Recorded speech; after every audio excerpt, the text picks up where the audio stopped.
Je t'en prie. Voilà, prends un micro, allume-le. Il faut l'allumer, je pense. Ça marche, super, merci. Alors, Dailymotion Advertising a présenté il y a quelques semaines maintenant, Ray. C'est une plateforme à destination, alors vous en interne, mais qui permet aux agences et aux annonceurs de pouvoir activer votre data et de pouvoir avoir une plateforme tout en un. Est-ce que tu peux nous expliquer un petit peu qu'est-ce que ça change, cette plateforme ? Tout à fait, merci. Bonjour à toutes et à tous. Alors en effet, on a lancé cette plateforme qui est à destination à la base de plutôt interne. Je pense que c'était c'est le sujet depuis ce matin. L'IA en tout cas nous veut du bien et non du mal. En tout cas, c'est comme ça qu'on le perçoit chez Daily. On a eu une accélération, surtout depuis l'année dernière, depuis qu'on a rejoint le groupe Canal, où nous aujourd'hui, au sein du groupe, on a aussi cette approche très tech et d'intégrer à la fois cette vision tech et internationale. On voit bien ce qui se passe. On avait l'exemple juste tout à l'heure avec l'effervescence aux US. L'Europe n'est pas en retard, mais on voit bien que, encore une fois, les US ont un temps d'avance. Et comme on est là-bas, on s'est rendu compte que l'IA pouvait vraiment nous aider au quotidien, nous les équipes, à répondre aux briefs. Donc c'est très bête, mais en fait, on s'est rendu compte que recevoir un brief aux US, c'est un peu différent en France.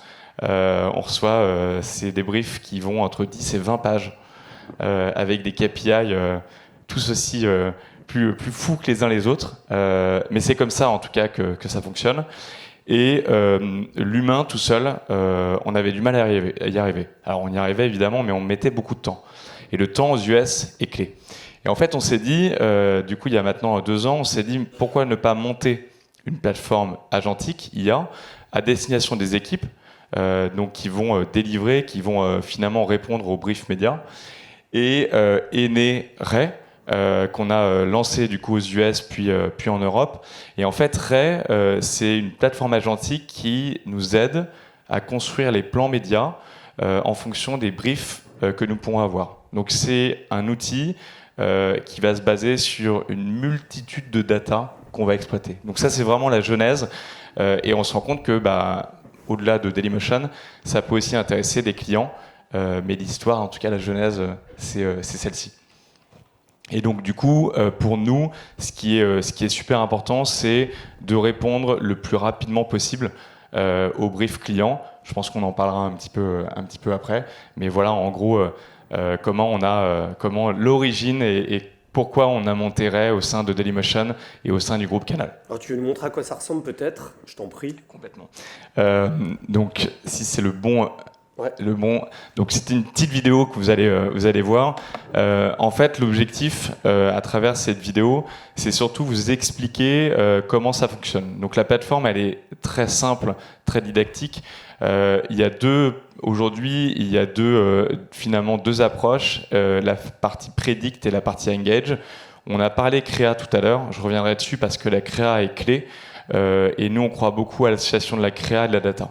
Donc en fait, à travers cette vidéo, on peut voir la possibilité sur la plateforme que vous pouvez voir ici, la possibilité d'aller prompter votre brief média, donc de manière très simple. Et le claim, c'est qu'en 60 secondes, les différents data et les différents agents qui sont embarqués à travers cette plateforme vont construire un plan média, vont définir des topics en fonction des personas qui sont les plus clés par rapport au brief. Évidemment, plus le brief est précis, mieux c'est. Mais c'est là où c'est intéressant, c'est qu'en fait, on ne se base pas sur de la data panéliste, on se base sur de la data réelle. Cette data réelle, c'est un peu le cœur du réacteur de Dailymotion, puisque, alors c'est marrant qu'on soit ici, parce qu'on travaille avec les écoles parisiennes depuis des années. Je ne sais pas si vous le savez, mais quand vous allez consommer une vidéo sur les écoles parisiens, c'est le player Dailymotion qui est appelé en marque blanche. C'est pareil sur l'équipe, Brut, etc. Donc aujourd'hui, en France, on bosse avec 90% des éditeurs français. Et c'est entre 50 et 70% le cas en Europe. Toute cette data, on va pouvoir l'exploiter et on va pouvoir enrichir justement ces briefs médias à travers cette plateforme agentique. Et ce qui va être super intéressant, c'est qu'on va créer des personas. On parlait tout à l'heure justement pour les clients, on pense à Verisure. Je pense que Verisure à plusieurs personas. Il n'y a pas qu'un seul acheteur Vérissure, il y a plusieurs types d'achats. Et nous, on va être en possibilité, en tout cas, de créer des personas entre 1 à 6. Et c'est là où c'est super intéressant, c'est qu'en fait, on va pouvoir interagir avec eux. Exactement comme sur ChatGPT, comme sur Gemini, ou tout autre, en tout cas, agent IA. On va pouvoir les interroger et discuter avec eux. Et c'est depuis quelques mois, finalement, où on l'a lancé en Europe, qu'on se rend compte d'un énorme intérêt, évidemment, côté agence, mais aussi côté annonceur. Parce que côté annonceur, finalement, ça permet à un acteur comme Vérissure, ou comme plein d'autres acteurs, de mieux comprendre et connaître, finalement, son persona. Et ça, c'est clé dans une approche marketing. C'est qu'au-delà du mix média, c'est de comprendre quelle est sa consommation, qu'est-ce qu'il aime, qu'est-ce qu'il n'aime pas, etc., etc. Donc ça, on va retrouver à travers cette plateforme l'ensemble de ces informations. Et la deuxième étape auquel on croit beaucoup, c'est la partie créa. Donc ici, vous avez un peu le récap de ce que je vous ai expliqué. On montrait un exemple très concret, ASICS, avec qui on travaille. C'est un annonceur qui est basé aux Pays-Bas, pour des raisons fiscales, certainement. Est basé aux Pays-Bas, qui travaille avec Publicis, et avec qui on travaille depuis des années. Et on a quasiment co-construit cette plateforme avec eux. ASICS, client fidèle de YouTube, et c'est très bien comme ça, mais avec une volonté, tu l'as dit, de diversifier un petit peu ses investissements, et on en est ravis. Nous, on vient plus comme une complémentarité, une alternative, mais surtout une complémentarité à l'écosystème de Google, et notamment YouTube, et on va proposer quelque chose en plus. Ce petit plus, c'est justement ces éditeurs, ce qu'on appelle Open Web, mais ces éditeurs où je suis tout à fait d'accord, c'est à eux aussi de s'adapter par rapport à une nouvelle génération d'IA qui peut arriver. On va travailler avec eux et en fait co-construire avec la marque pour que derrière on puisse avoir, comme je vous l'expliquais, le meilleur brief possible. Et ici vous avez un exemple très concret d'une interaction qu'on a avec un persona ou avec ASICS. Il y a évidemment plusieurs personas et on a cette possibilité d'aller interagir avec eux. Ce qui est aussi vraiment intéressant pour des marques comme ASICS qui sont internationales, ils ont plusieurs pays clés. En l'occurrence la France, l'Espagne, l'Italie, pour en citer que au niveau Europe. On va adapter et on va intégrer les différents usages culturels, parce qu'évidemment la consommation des médias est différente en Italie, en Espagne ou en France. Alors là on est en Europe, mais c'est évidemment le cas en Asie, au LATAM ou aux US. Et on a cette capacité en tout cas d'adapter le produit et le persona. L'autre approche, c'est celle-ci. C'est l'attention à travers la créa. En fait, on en parlait il y a un mois pendant le lancement.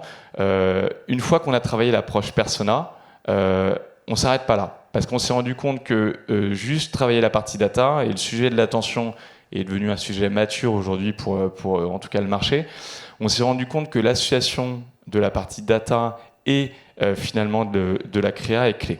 Donc pareil, le même outil va nous permettre, en uploadant la créa que vous allez avoir de votre client, si vous êtes agence ou vous-même en tant que client, on va analyser, on va identifier différents métriques, notamment d'attention, de cognitif, de mémorisation. On travaille avec une société qui s'appelle Neurons, et en fait, Neurons, on travaillait auparavant avec Lumen, pour la petite histoire. On est très content avec Lumen, mais Lumen travaille sur des logiques de panel et surtout, Lumen ne nous permettait pas de répondre en moins de 60 secondes à ce genre de problématique. Idem, là, le claim, c'est qu'en 60 secondes, après avoir votre persona, vous avez la capacité d'adapter et d'avoir une créa qui est identifiée, analysée et qu'on va pouvoir créer sur mesure en fonction des personas, en fonction des devices et en fonction des pays sur lesquels vous allez diffuser. Parce qu'évidemment, l'enjeu derrière, je reprends l'exemple d'un Vérissure, j'en profite, les créas vont être adaptés en fonction des personas, mais aussi en fonction des pays. Évidemment, les usages sont différents d'un pays à un autre.